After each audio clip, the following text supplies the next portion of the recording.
I hope to have more than one lecture demonstration during this class, but here's the first one of the course. This is a spinning top to show the precession that I was talking about earlier.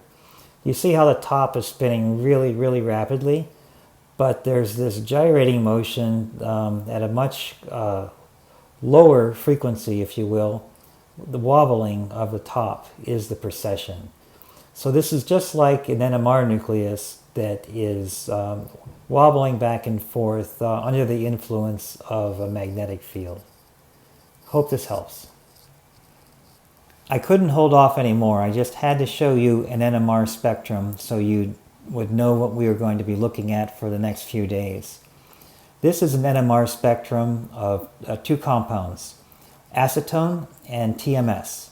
TMS, remember, is tetramethylsilane, and acetone is that ketone that is also one of the ingredients in that super good solvent called goof-off. And I'm not getting any royalties from goof-off about saying it. I just maybe like saying goof-off. So remember from just a previous lecture that 0 is where the chemical shift to tetramethylsilane will be by definition. And we see that the chemical shift for the 6 protons in acetone is to the left of tetramethylsilane. And that means that those protons are de-shielded relative to tetramethylsilane. They come at a higher energy, and that energy can be related in two different ways. It can be related as a part per million scale, so that's around 2 part per million. Also, you could express that difference in energy between tetramethylsilane and acetone in terms of frequency. And the frequency here is provided in hertz, as is customary. To convert between frequency and part per million, it's simply a matter of taking the value of the difference in hertz and dividing it by the size of the magnet, the so-called carrier frequency of the magnet. So I'm not exactly sure of the strength of this magnet, but if it's a 300 megahertz instrument, then 436 divided by, actually, I'm sorry, I think it's a 200 megahertz magnet. So 436 divided by 200 megahertz should give us a value of around 2 parts per million. That might be a good take-home problem to work on your calculator. So this is what NMR is all about, and with regards to a very simple NMR spectrum. So let's continue on with our discussion of NMR theory, and then we'll get into the interpretation of some actual NMR spectra. I want to go ahead and just talk about the differences between part per million and hertz, and this is what is referred to as chemical shift. Chemical shift is going to be an important concept in interpreting NMR spectra. So shift means the difference in the energy between the tetramethylsilane reference and acetone. And just for your information, what's used to be done in the past is you would take your sample and you would put in a little smidgen, just a drop of TMS, so that when you ran your NMR experiment, you would see signals corresponding to the thing that you are interested in studying and TMS. So then you could tell the instrument, this is 0. And then the peaks that follow, you can report them really in two different ways. So the first way is as a fraction of the carrier frequency. And this is going to be the part per million method that is going to be really what we're going to concern ourselves with. And the carrier frequency is a function of your magnetic strength. So remember, a 7 Tesla magnet gave us a carrier frequency of 300 megahertz. So the difference in chemical shift is going to be relatively small compared to that applied magnetic field. And the equation that I'll use is from the previous slide. So let's look at the chemical shift of acetone. It was 436 hertz measured directly. And we'll divide it by 200 megahertz because that was the strength of the magnet used to collect that particular spectrum. So if we do that calculation, we wind up getting a really small number because we're taking a relatively small number and dividing it by like 200 million. The result of that is going to be 2.18 times 10 to the minus 6. So 10 to the minus 6 is like a millionth. So remember what I said about we like to have numbers that are easy to say. So it's very common just to take that value, multiply it by 1,000,000, and then we express the chemical shift as parts per million. And that's where that ppm comes about. So the chemical shift of acetone resonances are at 2.18 part per million, regardless of the size of the magnet that you use. This is not a good sign. It is halfway through Tuesday and I'm starting to lose my voice. We may have to end a little bit early. We'll just see how it goes. I wanted to talk a little bit more about the instrumentation now. Physically, what an NMR spectrometer looks like, and kind of like the nuts and bolts of it, just like we did with mass spectrometry. The sample is held in an NMR tube, typically a glass tube that is about, for liquids NMR, it'll be about the size of my pencil, which is not really a pencil, by the way. And just imagine a tube that contains solution, maybe about that much from the bottom, and then typically you have a cap on the top. And then this tube is then placed into a very, very big magnet. And let me just pull up a photograph of a NMR spectrometer and show you what one looks like in real life. Here we have a picture that I found on the internet from Bruker's website, I believe. Bruker is the name of a manufacturer of NMR spectrometers. So what we have is a massive magnet. And notice how the magnet kind of sits on these little pods.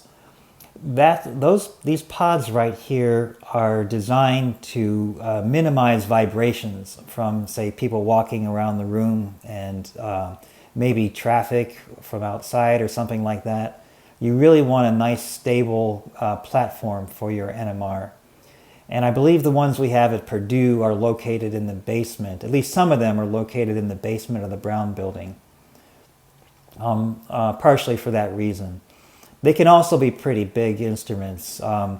So here we have a technician to show you the scale. Over here, this container right here is a Dewar flask. A Dewar flask is just a vacuum flask, but guarantee inside this flask is liquid nitrogen, because this NMR instrument is actually cooled with liquid helium.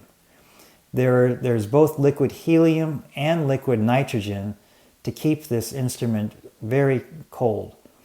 And it's not to cool the sample though, it's to cool the magnet, because this magnet is what is referred to as a superconducting magnet. In order to generate very high magnetic fields, there's a process called superconductivity, which I freely admit I know nothing about. But part of the process of generating a superconducting magnet is to have a very, very cold magnet. So that's where the liquid nitrogen comes in, which helps keep the liquid helium cold as well. And the big box over here, this is just the electronics that are used to drive the instrument. And not shown in this photograph would be some kind of computer terminal that you would actually run the software to actually collect your NMR experiment. All kind of wires everywhere to connect the magnets to the electronics. And then this box down here, I'm not exactly sure what it is. It could be a variable temperature box, and here the variable temperature refers to the temperature of your sample. So not the temperature of the magnet, but the temperature of your sample. You can do NMR at low temperatures as well as high temperatures, and that might be a controller for it. I'm not 100% certain. But if we zoom in on the technician, you can see I'm losing my resolution here, no pun intended. So that is the NMR tube that she is holding. Here's the glass tube, and above the tube is a rotor. What happens is the NMR tube is spinned when it's put inside the instrument. And then this piece of plastic does a couple things. Number one, it sets the height of the sample with respect to the bottom of the instrument. And it also provides a mechanism to spin the sample when it's in the instrument. So zooming back out again, when it comes time to put this sample in the NMR spectrometer, the technician is going to have to figure out a way to put it in the very top of the magnet here. This orange thing right here, that is, it's like a little tunnel that will allow the tube to very slowly drop on down into the bottom of the instrument.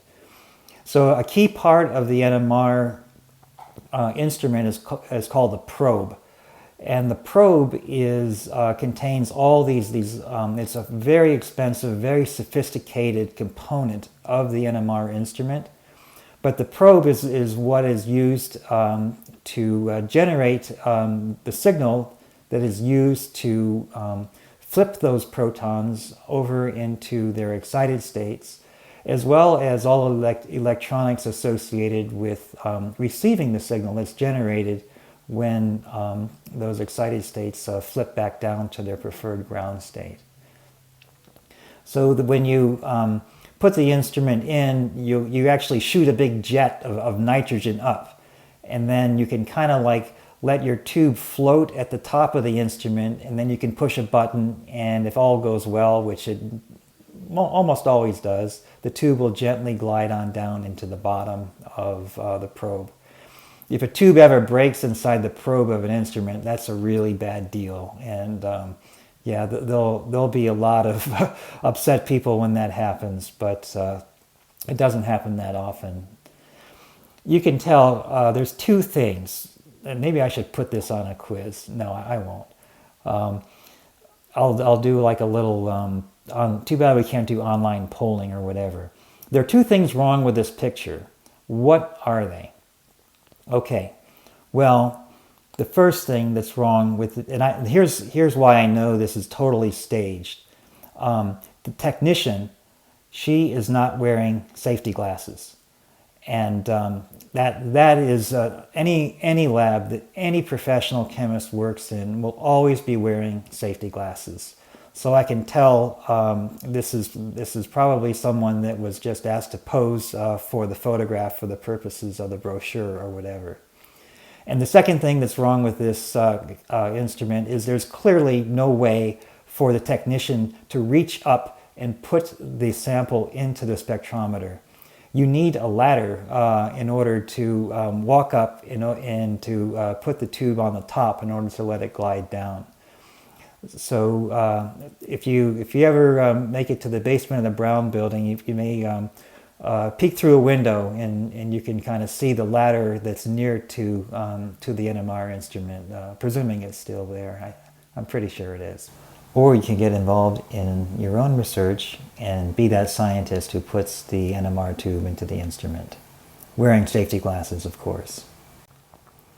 So this is figure 13.4 from your textbook. that shows an expanded region of the NMR tube sitting at the bottom of the spectrometer in the probe. So here they designate the electromagnet or superconducting magnet. The old instruments, and I don't know of any instrument, well, certainly none that I've used in the past 2 decades that have been an electromagnet. The old instruments, you used to plug them into the wall and you would generate electricity to make your magnet that way. They're just a standard electromagnet, a piece of metal with a bunch of copper coils around it. But that's some really antiquated technology these days. But the book also says superconducting magnet, which is what I showed you in the previous slide. So here's that glass tube, and all of the coils that are used to do 2 things. The blue coils are to actually pulse the sample at various radio frequencies. So this is how you're able to go through and kind of what's the right word? You're sampling the frequencies, just scanning through various frequencies and then just seeing where your particular molecule may absorb some of that radiation. And if it does, then you get a signal from the output. After the sample absorbs that radiation, then the release of the radiation can be observed with your output receiver. And then here that shows up as peaks on the screen. So this is what was referred to as a so-called continuous wave instrument. So back when I was an undergraduate, I think we had in our research lab, and this was a big deal too, by the way, we had a 60 megahertz electromagnet NMR spectrometer. So the way it would work is we would just put our tube in the instrument. The instrument was plugged into the wall. There wasn't any liquid nitrogen or liquid helium or anything like that. And we would scan. We would start it at a little bit on the other side of 0. So scan at a slight negative number, and then just scan through the various frequencies and see if our sample provided a response. So the spectrum kind of evolved over time as we scanned through the frequencies from right to left. And then peak would show up and you keep scanning, and then, typically between 0 and 15 part per million is where organic molecules will have their chemical shifts. And then when you got to 15, you were done. That I just mentioned for kind of like background, but this is not how modern NMR spectrometers work, and I'd be remiss if I didn't spend a little bit of time talking about the Fourier transform algorithm as it relates to NMR spectroscopy. So let's do that next. So the way a Fourier transform NMR, also known as an FT NMR, works is instead of one by one going through all the frequencies to figure out which particular frequency may cause an absorption by your molecule, you actually irradiate your sample with all the frequencies at one time. So it's a way of exciting every nuclei that is present in your sample. Start here. So the way Fourier transform NMR works, also known as FT NMR, is instead of going through one by one with stepping through the frequencies and seeing which frequency may cause a resonance to show up in the spectrum, you irradiate your sample with all the frequencies within the range at one time. This is the so-called spectral width. The sample then, all of the nuclei are then excited to that higher energy level, regardless of what their chemical shift is. And then over time, you measure the decay of the nuclei from their excited state to the ground state. So what your raw data is, it's got a fancy name. It's called a free induction decay. And the NMR guys and gals, they call it the FID. The FID is your basic raw data. And it is a measure of the intensity of all of your frequencies as a function of time. So that can be, in that present form, it's pretty much useless for like looking at. I mean, a plot of a bunch of frequencies over time will be a really elaborate plot, and you won't have chemical shift information that's directly apparent from that. But there's a mathematical algorithm called the Fourier transform. And what that does is it converts time domain data into frequency domain data. And the mathematics are quite complex, and I dare not try to explain it, but I think it's really important for you to appreciate how a modern NMR spectrometer works. And it uses the Fourier transform algorithm. And hopefully one day I'll get to meet some of the engineers that might be in this class, and then you can explain it to me. Great. Here we have the NMR spectrum of methyl acetate, and this is from our textbook, figure 13.5. So again, we see the small peak at 0 part per million, and that is the tetramethylsilane that was externally added to this sample. So the sample contains ethyl acetate and a little bit of tetramethylsilane that was added for the purposes of finding 0 on the NMR scale. And a couple things I want to point out.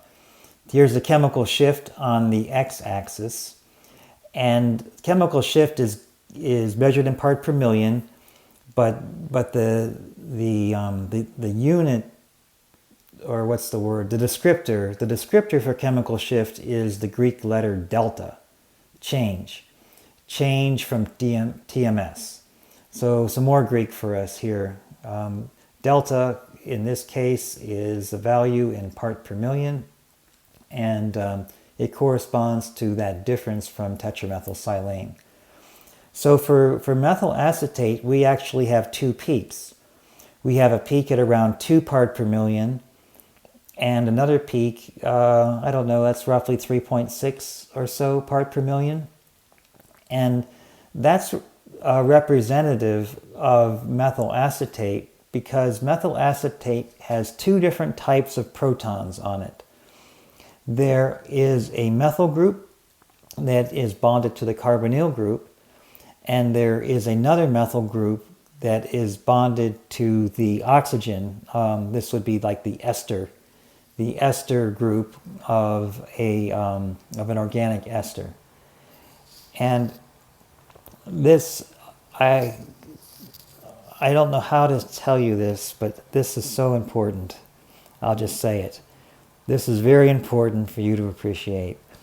When you have different chemical environments for the protons, then you're going to have different chemical shifts. And these chemical shifts are actually related to the environment. And relative to TMS, of course, but also with respect to the structure. So in a case of methyl acetate, for any type of ester that ends in a O-methoxy, the methoxy group, the methyl group, and in particular for this spectrum, the protons on that methyl group that's bound to the acetate portion of the molecule, they're always going to show up roughly in this region.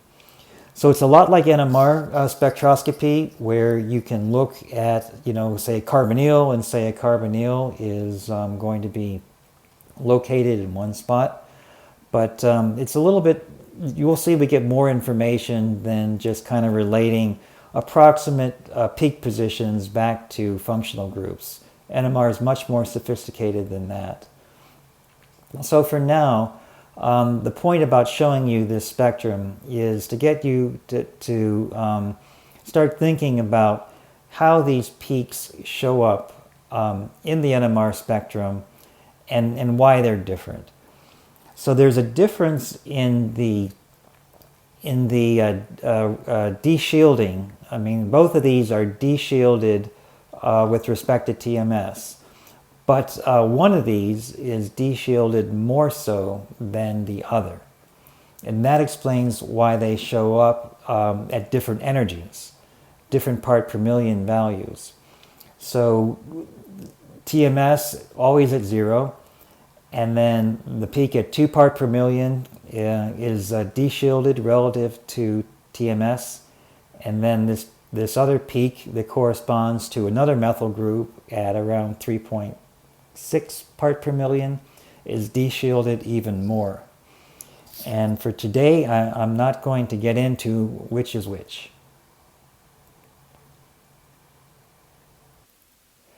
All right, I just remembered when I was talking about the instrument and the solutions for NMR, I forgot to mention one important thing, and that is the solvent that's used in NMR experiments.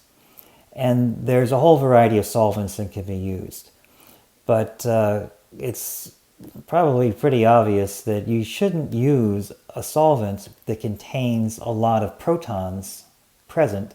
Otherwise, all you're going to see are the resonances for that solvent.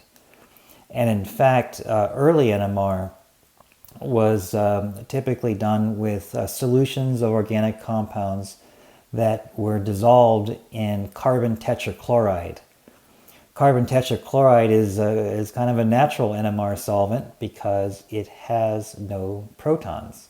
So there's nothing on the carbon tetrachloride molecule that will interfere with your proton NMR.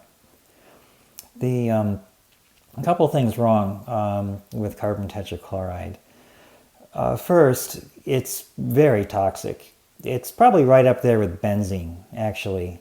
When I was in school, a little while ago, I'll say, we could still use carbon tetrachloride. It wasn't that big of a deal, but it was the kind of thing that, we appreciated it was toxic. You had to wear gloves and handle it in the fume hood and things like that. Nowadays, carbon tetrachloride is pretty difficult to come by. So there's a desire to avoid it at all costs if you can use something else.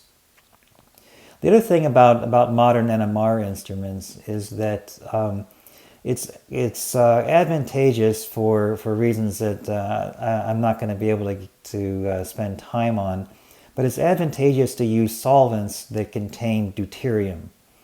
And just very briefly, solvents that are so-called deuterated solvents, the deuterium, you can do some things with your NMR probe and improve the resolution of your NMR data. Just the sharpness of your peaks and just the overall stability of your instrument is improved when deuterium is present, because there's some electronics in that really expensive and sophisticated probe called a deuterium lock.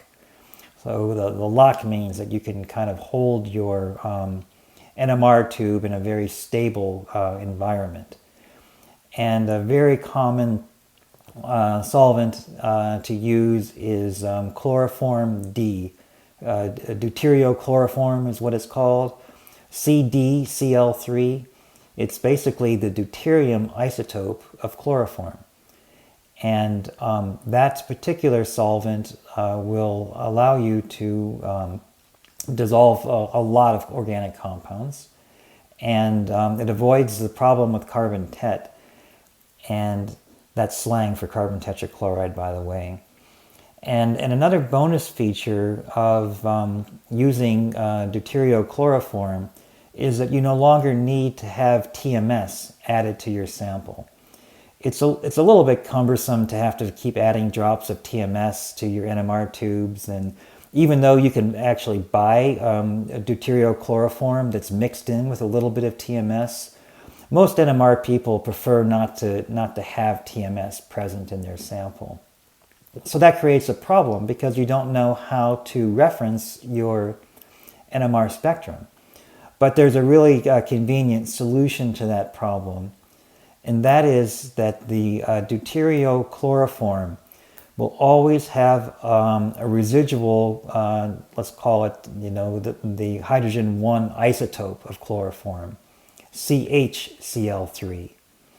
So you can't make deuteriochloroform that's 100% pure deuterium.